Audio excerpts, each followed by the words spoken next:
Tax से जुड़े हर उलझनों को दूर करने के लिए लेकर हम हाजिर हैं आपका पसंदीदा शो टैक्स गुरु, जहां हम नियमों के दायरे में रहकर टैक्स बचाने के बेहतरीन तरीके आपको बताते हैं। नमस्कार, मैं हूं लक्ष्मण राव और हमारे साथ हैं जाने माने टैक्स एक्सपर्ट शरद कोहली साहब। सर, आपका स्वागत है हमारे शो में। Thank you sir. और ये इनकम टैक्स रिटर्न फाइल करने का फिर से सीजन शुरू हो गया है, तो कोहली साहब ने कई सारे टिप्स लाए हैं। भले आप सालों से इनकम टैक्स फाइल करते हो, लेकिन इनके टिप्स का ध्यान जरूर रखिए और ना पछताइएगा तो हम भी एक समय के बाद कुछ कर नहीं पाएंगे। इसलिए अगले आधे घंटे तक कहीं जाइएगा नहीं, क्योंकि हम आपको बताने वाले हैं। शुरू हो गया इनकम टैक्स रिटर्न फाइल करने का मौसम। आपको किन किन बातों का रखना है ख्याल।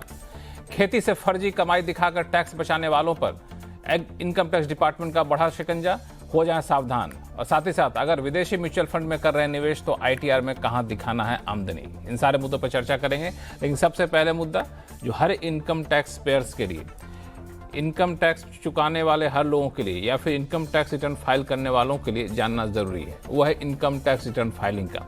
आप में से कई लोग सोच रहे होंगे कि मैं तो सालों से करता रहता हूँ फाइलिंग, मुझे कोई दिक्कत तो नहीं, मुझे कोई जानना है नहीं, आईटीआर तो हर बार मैं खुद ही कर लेता हूँ या फिर हमारे सीए साहब कर देते हैं। तो आपको दोनों ही बातों में बता दूँ कि आपको जानना ज़रूरी है, क्योंकि इनकम टैक्स रिटर्न फाइल करने की कई सारे की बारीकियों में हर साल बदलाव होता है और इस साल भी बदलाव हुआ है। तो पहली बात, अगर आपका सीए फाइल कर रहे हैं तब भी आप देखिए, और खुद फाइल करते हैं तब तो ज़रूर से देखिए आखिर बदलाव क्या है, पहले ये बता दूं और फिर आगे आपको बताऊंगा। कोहली साहब, ये बदलाव पहले से कैसे अलग है? देखिए, अगर आपकी इनकम टैक्सेबल है तब तो फाइल करनी है, इसमें तो कोई रॉकेट साइंस नहीं है। हाँ। पर मैं करीब 7 केसेस और बताऊंगा जहां पर अगर आपकी इनकम टैक्सेबल नहीं भी है तो भी रिटर्न फाइल करनी, क्योंकि अमूमन लोग ये सोचते हैं कि अगर मेरी टैक्सेबल नहीं है तो मैं नहीं फाइल करूंगा। हाँ। तो उसमें वो जो लिस्ट है उसमें घटना बढ़ना होता रहता है, प्लस उसमें जो लिमिट्स दी हुई हैं उसमें चेंजेस होते रहते हैं।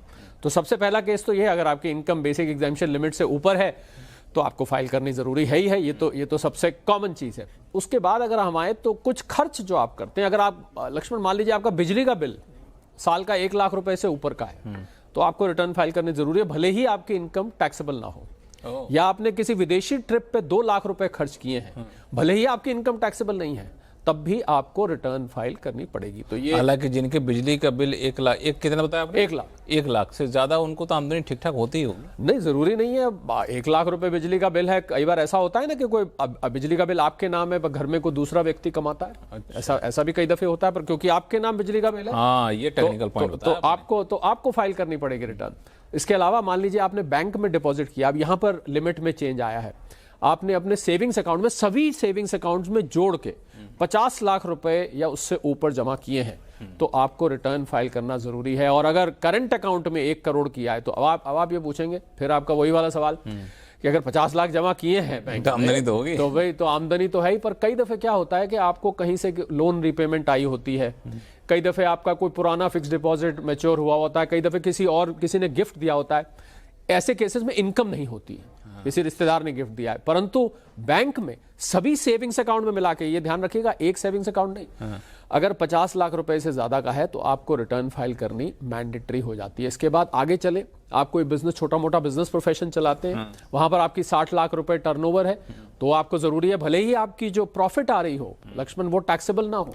प्रोफेशन है, 10 लाख रुपए से ऊपर आपका रेवेन्यू है, भले ही टैक्सेबल ना आ रही हो, वहां भी आपको जरूरी है। अच्छा, कंसल्टेंट है तब भी, कंसल्टेंट है, 10 लाख से ऊपर कमाते हैं पर प्रॉफिट जो है वो टैक्सेबल लिमिट से कम है। अब तो पता है आपको 12 लाख रुपए तक तो वैसे ही माफ हो जाती है, तो वहां पर जरूरी है। 12 लाख बाय द वे जिसको रिबेट मिलके हो रहा है उसके लिए भी जरूरी होती है। अब इससे आगे चले तो इससे आगे टीडीएस या टीसीएस आपका अगर कटा है तो वहां पर भी जरूरी है। वहां तो मैं कहूंगा कि आपके लिए वैसे जरूरी है, क्योंकि अगर आप रिफंड लेना चाहते हैं, परंतु रिफंड नहीं, आपका बराबर भी हिसाब किताब हो रहा है, यानी कि जितना टीडीएस कटा है उतना ही आपका टैक्स बनता है। तो आप सोचते हैं मुझे क्या करना है रिटर्न फाइल करके, जितना टैक्स कट गया वो कट गया, वहां पर भी ये जरूरी होती है। इसके और आगे चलें, अगर आपके पास कोई फॉरेन एसेट है या किसी विदेशी बैंक अकाउंट में आप सिग्नेटरी हैं या किसी कंपनी के आप डायरेक्टर हैं विदेशी कंपनी के, भले ही आपकी भारत की इनकम, लक्ष्मण कई दफे मैंने देखा है कुछ बच्चे अमेरिका में सेटल्ड है, अपने माता पिता को डायरेक्टर बना देते हैं यहाँ पर, या माता पिता के नाम से वहां कोई इन्वेस्टमेंट कर देते हैं। भारत में माता पिता है उनके, तो ऐसे माता पिता को फिर रिटर्न फाइल करनी पड़ती है। इसको हम बोलते हैं फॉरेन एसेट मैंडेटरी फाइलिंग, क्योंकि अगर फॉरेन एसेट आपके पास है या कोई विदेशी इनकम छोटी मोटी भी है, भले वो इनकम टैक्स के दायरे में नहीं आती, भले इनकम टैक्स दायरे में ना आती हो, तब भी आपको रिटर्न फाइल करनी जरूरी है। और इसके अलावा अगर हम जाएं तो आपका कैरी फॉरवर्ड ऑफ लॉस है, मान लीजिए आपको बिजनेस में घाटा हुआ, इसके बारे में हम पहले चर्चा कर चुके हैं, तब भी आपको रिटर्न फाइल करनी पड़ेगी। और सबसे जरूरी बात लक्ष्मण, जो मुझे लगता है ये तो लोग हमें याद दिलाते हैं, कि अगर उनका रिफंड बनता है तब तो फाइल करेंगे, तब तो फाइल करेंगे। तो इसलिए ये 7-8 केसेस ऐसे हैं कि आपकी इनकम नहीं भी टैक्सेबल है, क्योंकि अमूमन ऐसा होता है लक्ष्मण, लोग मान लेते हैं टैक्सेबल नहीं है, हमें फाइल नहीं करनी। सबसे कॉमन सवाल जो लोगों के मन में, हमें फाइल, और टैक्स गुरु में भी सवाल आते हैं। अच्छा, 2 सवाल और पूछूंगा आपसे, बड़ा इंटरेस्टिंग सा मुद्दा आपने बताया, क्योंकि बहुत ही हम लोग भी यही मानते थे कि भाई अगर आपकी आमदनी नहीं है, टैक्सेबल नहीं, तो क्या रिटर्न फाइलिंग, क्यों इससे पछड़े पड़े अपना, ठीक है वो जो है। लेकिन अगर मान लिया हमें आमदनी ऐसे स्रोत से हो रही है जिसपे इनकम टैक्स नहीं लगता है, मान लिया एग्रीकल्चर से इनकम हो रही है, और तब भी हमको रिटर्न फाइल करनी है? अगर खाली एग्रीकल्चर से हो रही है तो इस हिसाब से तो फिर बहुत सारे किसान भी फाइल करेंगे, परंतु तब फाइल करनी जरूरी, तब फाइल करना जरूरी नहीं, तब जरूरी। हाँ, लेकिन फर्जीवाड़ा जो कर रहे हैं उनके लिए आगे बताऊंगा, हाँ, बड़ा उनके लिए आगे काम की खबर है, तो सुनिएगा। एक चीज और, अगर कई लोग सोचते हैं कि भाई मैं तो फाइल करता नहीं, मेरे सीए साहब करते हैं, तो सीए साहब कर रहे हैं तो भाई रिस्पॉन्सिबिलिटी तो आपकी है, तो हमें किस चीज़ों का ख्याल रखना चाहिए? देखिए, सीए साहब फाइल करते हैं, वैसे तो सीए और उसके क्लाइंट के रिलेशनशिप बहुत विश्वास वाली रिलेशनशिप होती है, तो ऐसा मैं इसलिए पूछा जो कई बार सवाल आते हैं, हो जाता है गलती कि भाई सीए पे हमने छोड़ दिया, उन्होंने फाइल शायद नहीं करी, तो उसमें आपके पास अपने लॉगिन क्रेडेंशियल्स होने चाहिए। लॉगिन क्रेडेंशियल मतलब पासवर्ड और आईडी हो, आप खुद लॉगिन करके देख ले, क्योंकि अगर उन्होंने फाइल करी है तो आपके पोर्टल पर आपके अकाउंट में दिखाएगी, और अगर नहीं फाइल हुई है दिखाएगी। बल्कि यही नहीं लक्ष्मण, कई दफे ऐसा भी होता है सीए साहब से कई दफे कोई नोटिस वगैरह आता है, मिस हो जाता है, या आपकी ईमेल पर आया, आपने सीए साहब को नहीं दिया, तो इसलिए समय समय पर इनकम टैक्स के पोर्टल को चेक करते रहना। इसके बारे में कभी किसी एपिसोड में खुल के बात करेंगे, इसको अलग से डिस्कशन। कभी आपको रेगुलरली अपने पोर्टल चेक करते रहना चाहिए, क्योंकि कभी कभी क्या होता है, कोई नोटिस वहां दिखाई देता है, आपके ईमेल या एसएमएस से मिस हो जाता है। तो इसलिए पोर्टल से, आपके सवाल का सीधा जवाब यह है कि पोर्टल से आपको पता लग जाएगा कि आपके अच्छा किया कि मैं भी पोर्टल चेक करूंगा कि बिल्कुल करना चाहिए, आप बिल्कुल करना चाहिए। क्योंकि आप भी चेक कर लीजिएगा, आपके पास भी कुछ ऐसा होता हो कि भाई सीए के भरोसे मतलब ठीक है, सीए साहब कर रहे हो, उनके पास तो आप जैसे 50 क्लाइंट होंगे, अपना पोर्टल है तो खोल के देख लीजिए कि भाई कुछ है मामला, क्या कुछ हो तो फिर सीए साहब से बता दीजिए, क्यों? बिल्कुल बिल्कुल। अच्छा, इस पे आगे बढ़ेंगे हम लोग, कई सारे मुद्दे आपने बताए हैं, लेकिन इस बीच फोन कॉल्स आने शुरू हो गए। कोलकाता से हमारे साथ ऋतुपर्णा देवराय जी हैं। ऋतुपर्णा जी नमस्ते। नमस्ते, आपका शो बहुत ही अच्छा है, मैं बहुत साल से देख रही हूँ जी। बहुत बहुत धन्यवाद, बहुत बहुत धन्यवाद। आप कैसी हैं? मैं अच्छी हूँ। कोलकाता में सब ठीक है? हाँ, बहुत गर्मी है। गर्मी तो यहाँ भी बहुत, दिल्ली में भी है, बॉम्बे में, हर जगह गर्मी बहुत ज़्यादा है, तो गर्मी का ख्याल रखिएगा आप लोग। गर्मी से निपटने के बहुत सारे देसी भी तरीके होते हैं, और वो ख्याल रखिएगा। बताइए, कोहली साहब जानना चाहते हैं, क्या पूछना चाहती हैं? नमस्ते कोहली जी। मैं म्यूचुअल फंड में बहुत साल से इन्वेस्ट कर रही हूँ। अभी 2-3 साल पहले से मैंने Motilal Oswal Nasdaq 100 fund of fund में इन्वेस्ट किया, और इस साल through gift city Parag Parekh S&P 500 fund of fund में इन्वेस्ट किया। तो मेरा क्वेश्चन है, मुझे क्या ITR में फॉरेन एसेट डिस्क्लोजर फॉर्म भरना पड़ेगा? बहुत अच्छा सवाल पूछा है ऋतुपर्णा जी ने लक्ष्मण, क्योंकि नैस्डैक, S&P और डाउ ये अमेरिका की 3 मुख्य इंडाइसेस हैं जो अमेरिकन शेयर मार्केट होती हैं। अब इनका सवाल यहां से निकल आया कि विदेश में अगर आप इन्वेस्टमेंट कर रहे हैं तो आपको शेड्यूल FMA और schedule FI foreign source income FSI जिसको कहते हैं उसमें निवेश करना। परंतु ऋतुपर्णा जी, इसमें यह है कि अगर आपने किसी भारतीय रुपए में इन्वेस्ट किया है और वो एजेंसी या वो ब्रोकर आपके लिए वहां इन्वेस्ट कर रहा है, फिर वो भारतीय इन्वेस्टमेंट मानी जाती है। परंतु इसमें लक्ष्मण बहुत जरूरी है, ऋतुपर्णा जी ध्यान दीजिएगा कि बेटर रहेगा कि आप इसको फॉरेन एसेट्स और FSI में दिखाएं। वैसे टेक्निकली देखें तो अगर विदेशी मुद्रा में आपका पैसा नहीं निवेश हो रहा है, यानी कि आपने इंडियन रुपीस में इन्वेस्ट किया है और उसको मोतीलाल ओसवाल या जो भी एजेंसी है वो उसको मैनेज कर रही है, फिर तो ये भारतीय इनकम ही कहलाएगी, भारतीय एसेट ही कहलाएगा। परंतु क्योंकि ये नैस्डैक, S&P या डाउ में इन्वेस्ट कर रहे हैं, इसलिए सेफ साइड पे आप अगर शेड्यूल FA में दिखा देंगी तो उसमें कोई नुकसान नहीं है। कल को आपको कोई सवाल जवाब का सामना नहीं करना पड़ेगा। तो as a matter of precaution आप इसको दिखा दीजिए। टेक्निकली भारतीय रुपए में इन्वेस्टमेंट फॉरेन एसेट में भी जरूरी नहीं होता। ऋतुपर्णा जी, कंफ्यूजन दूर है? ITR फॉर्म कहाँ कॉलम क्या बताया आपने? FA, schedule FA foreign assets होता है, और अगर उससे कोई इनकम हो रही है ऋतुपर्णा जी, तो उसको स्केड्यूल FSI कहते हैं, फॉरेन सोर्स इनकम। तो ये दोनों स्केड्यूल्स का ध्यान रखिएगा जब आप रिटर्न भरेंगे। ठीक है, कोई कंफ्यूजन तो नहीं है? मैं दे दूंगी ना, गिफ्ट सिटी के थ्रू भी किया है तो भी मैं शो कर दूंगी। जी हाँ, गिफ्ट सिटी का भी, क्योंकि गिफ्ट सिटी में बहुत सारी कंपनीज ऐसी हैं IFSC गिफ्ट सिटीज में जो कि विदेशी एसेट्स में इन्वेस्ट करती हैं, तो बेटर है आप सेफ प्ले करने के लिए उसको वहां पर दिखा दीजिए। ठीक है, और कोई सवाल? नहीं, थैंक यू। चलिए, थैंक यू सो मच। कोई कन्फ्यूजन हो तो फिर से संपर्क करिएगा। कोहली साहब बड़े आसान भाषा में बहुत ही पेचीदे चीज़ों को भी समझा देते हैं, ये इनकी खासियत है। और ऋतुपर्णा जी के भरोसे कई दर्शकों का भी भला हो गया, बहुत लोगों का, क्योंकि भारत में अब लक्ष्मण बहुत सारी सुविधाएं हैं जहां विदेशी म्यूचुअल फंड्स में, विदेशी शेयर्स में भारत में बैठे ही इन्वेस्ट कर सकते हैं। अच्छा, आपने मुझे बताया नहीं आज तक किसी? नहीं, आप करिए। आप तो ऐसे चैनल पे बैठते हैं जब बात ही निवेश की। नहीं, ये तो आप बताइएगा तो अच्छा है। तो यहाँ बैठे बैठे विदेश के म्यूचुअल फंड में पैसा लगा सकते हैं। जरूर। चलिए, बहुत अच्छा है। लेकिन टैक्स वाला जो मोर्चा है बता दिया कोहली साहब, इसका ख्याल जरूर रखेगा। इस बीच चलते हैं भावनगर। दीपक कोठारी जी हमारे साथ फोन लाइन पे बने हुए हैं। दीपक कोठारी साहब, नमस्ते। हेलो, हाँ नमस्ते। How are you sir? मैं बहुत बढ़िया, आप कैसे हैं? अच्छा, मैं आपका शो बहुत रेगुलरली देखता हूँ and I am very much thankful for very good information always हमें मिलती रहती है। बहुत बहुत धन्यवाद, बहुत बहुत धन्यवाद। भावनगर कहाँ, राजस्थान वाले में है? Bhavnagar is in Gujarat, near to Ahmedabad, 150 kilometre. अच्छा, चलो, वहाँ भी गर्मी बहुत ज्यादा है। कोलकाता से तो ऋतुपर्णा जी बताया कि बहुत गर्मी, very hot. And Bhavnagar is known for Alang industry, ship breaking industries अच्छा। यहाँ डेवलप हुई है, तो अच्छा, इसके हिसाब से वो भावनगर पहचानता है। तो आप लोग शिप को ब्रेक कर देते हैं? सॉरी, या चलिए, ठीक है। नहीं, ये बहुत बड़ी इंडस्ट्री पनप रही है यहाँ पे। बताइए, टैक्स में कहाँ फंस गए आप? अच्छा, कोहली जी के लिए मेरा क्वेश्चन LTCG के लिए है, इंडेक्सेड कॉस्ट ऑफ इम्प्रूवमेंट। मैंने एक फ्लैट लिया था 10 लाख करीब में 2007 में, और 39 लाख 39 लाख में 2025 में सेल किया है। ओके। और इस साल में उसका ITR LTCG काउंट करना है। तो मेरा क्वेश्चन ये है कि जो कॉस्ट ऑफ इम्प्रूवमेंट है उसमें जो हम मेंटेनेंस सोसाइटी को देते हैं every year, can it be considered? वो इंक्लूड हो सकता है हमारी कॉस्ट में to save the long term capital gain? नहीं दीपक जी, मेंटेनेंस नहीं काउंट होता है। और अगर सोसाइटी आपसे कोई वन टाइम कॉस्ट, कई दफे सोसाइटीज लेती हैं जिसमें मान लीजिए कोई लिफ्ट रिप्लेसमेंट है या कोई और बड़ी एडिशन करने जा रहे हैं, वो होता है। ये जो रेगुलर मेंटेनेंस आप देते हैं मंथली बेसिस पे, वो कॉस्ट ऑफ इंप्रूवमेंट में दीपक जी बदकिस्मती से नहीं होता है। इस बात का ध्यान रखिएगा। कहीं आपने, ये तो होना चाहिए ना। नहीं, मेंटेनेंस को नहीं, मेंटेनेंस तो आपका रोजमर्रा का खर्चा है ना, तो वो कैपिटल एक्सपेंडिचर नहीं माना जाता। ये पता नहीं, हालांकि आप तो इनकम टैक्स डिपार्टमेंट के समर्थन में बोल रहे हैं वैसे।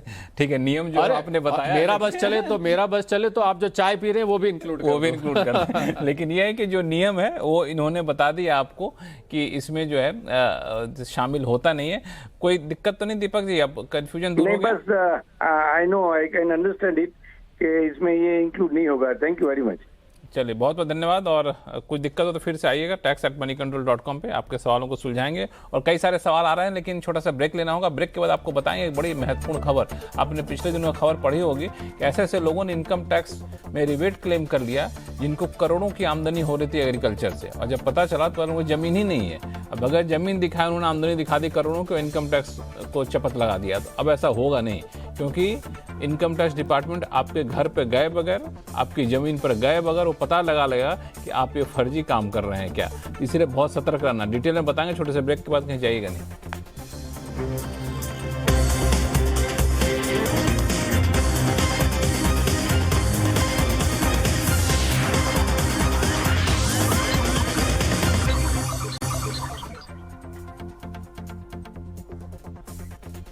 ब्रेक के बाद एक बार फिर से आपका स्वागत है। आप देख रहे हैं टैक्स गुरु, और आपके सवालों का जवाब देने के लिए हमारे साथ बने हुए हैं जाने माने टैक्स एक्सपर्ट शरद कोहली साहब।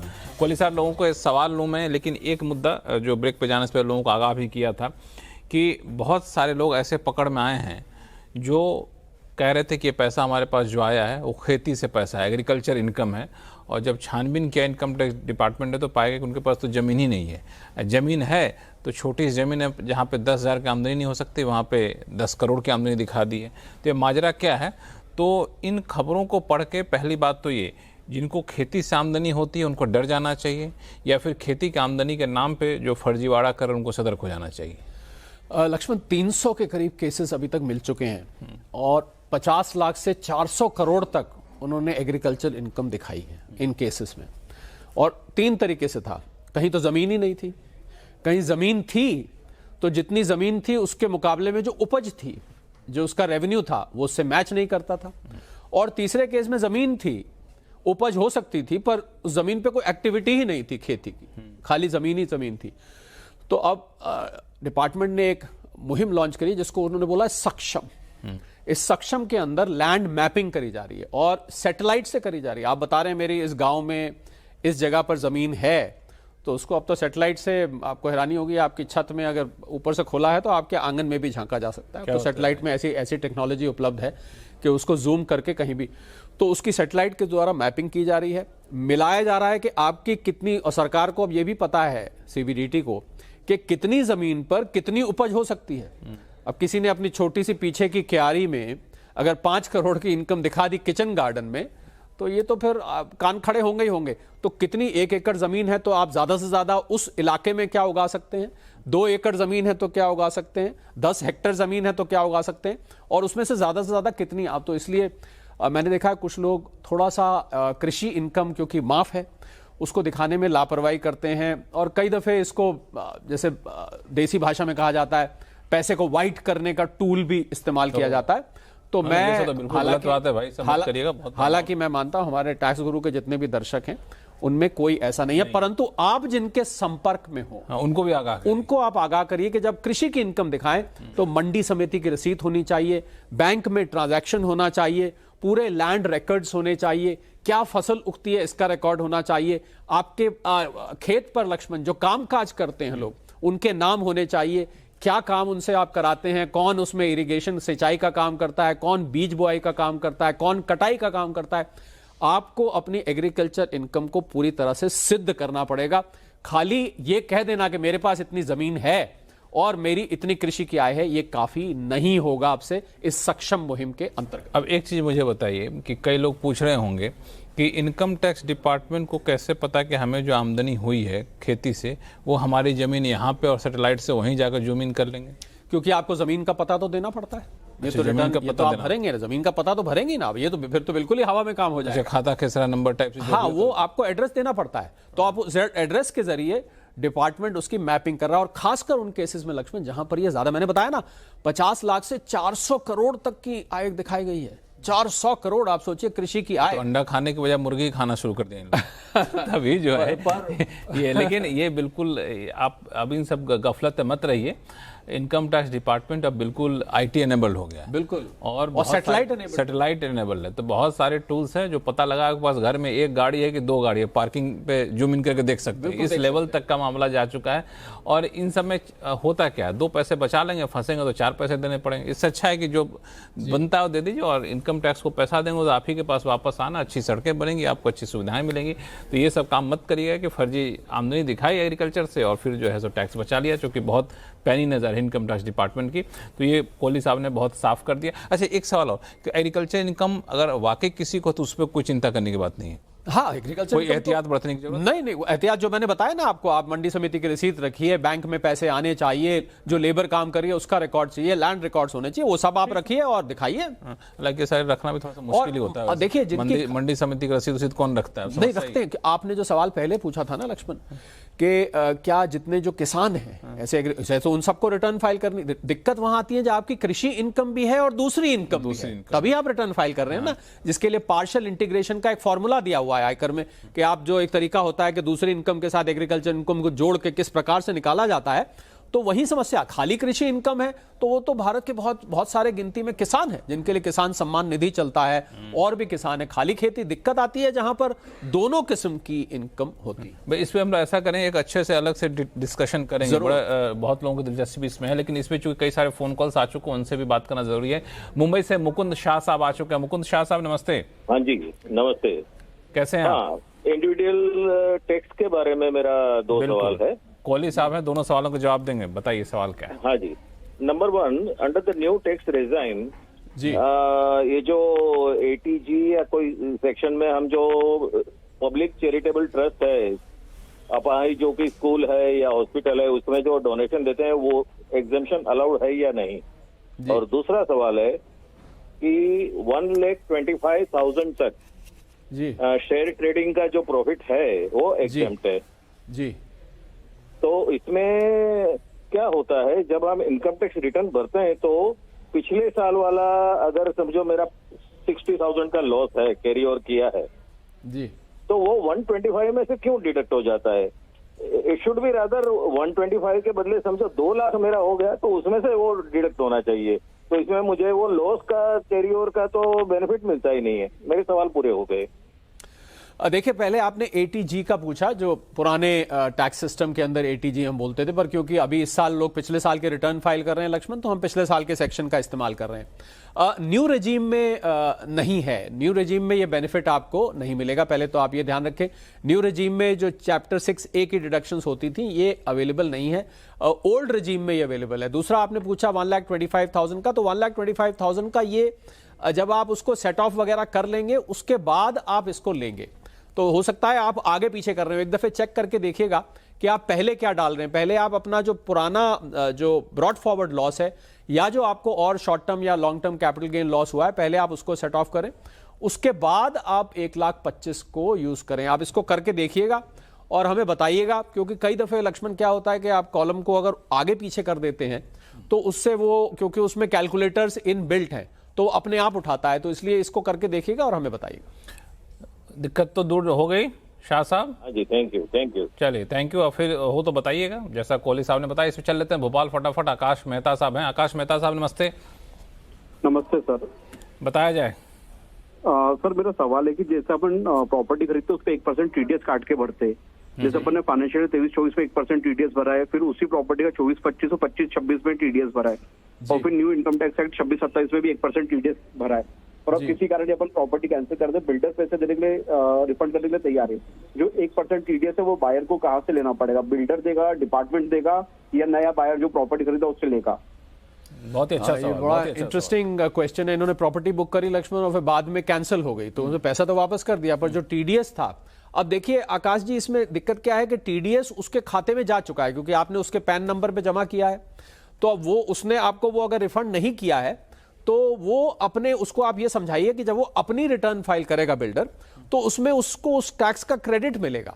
तो इसलिए आपको उसको रिफंड कर देना चाहिए, यानी कि उस व्यक्ति को को उसको रिफंड दे देना चाहिए। ये कहिए उसको कि आपको ये TDS अपने उसमें क्रेडिट मिल रहा है, तो आपका एक तरह से टैक्स बच रहा है, विच मींस आपने इस पैसे को इस्तेमाल कर लिया, तो अब आप मुझे पैसा दे दीजिए। तो आपको ये बिल्डर के पास ही रिक्वेस्ट करनी पड़ेगी, नेगोशिएट करना पड़ेगा बिल्डर से कि इस पैसे को भी वापस करें। थोड़ा सा इस पैसे के देने में विलंब हो सकता है, देर हो सकती है, क्योंकि वो अपने रिटर्न प्रोसेस होने के बाद नहीं, रिटर्न प्रोसेस नहीं, वो अपने अकाउंट डिपार्टमेंट वगैरह से पूछेगा, अकाउंटिंग एंट्री डलती है, बिल्डर है तो बिजनेस होगा कि उसको TDS को रिवर्स करके इनके अकाउंट, इनके रिफंड में डालना पड़ेगा वगैरह वगैरह। वो एक अकाउंटिंग एडजस्टमेंट, पर प्रिंसिपली आकाश जी, आप बिल्डर आपको वापस पैसे देगा, थोड़ा सा आपको परस्यू ज्यादा करना पड़ेगा, बस मैं यही कहना पड़ेगा। ये इनकम टैक्स डिपार्टमेंट का मामला नहीं है। नहीं, इनकम टैक्स डिपार्टमेंट का मामला नहीं। आकाश जी, ठीक है, क्लियर? इसमें बिल्डर बोल रहा है कि मैंने रजिस्ट्री नहीं कराई है तो आपको डिपार्टमेंट से लेना पड़ेगा, बोले मैंने अलग से इसको रख रखा है और आपको डिपार्टमेंट से लेना पड़ेगा, वो ऐसा बोल रहा है। नहीं नहीं, डिपार्टमेंट के से इसलिए इसका मतलब नहीं है आकाश जी, आप इसको समझ ले,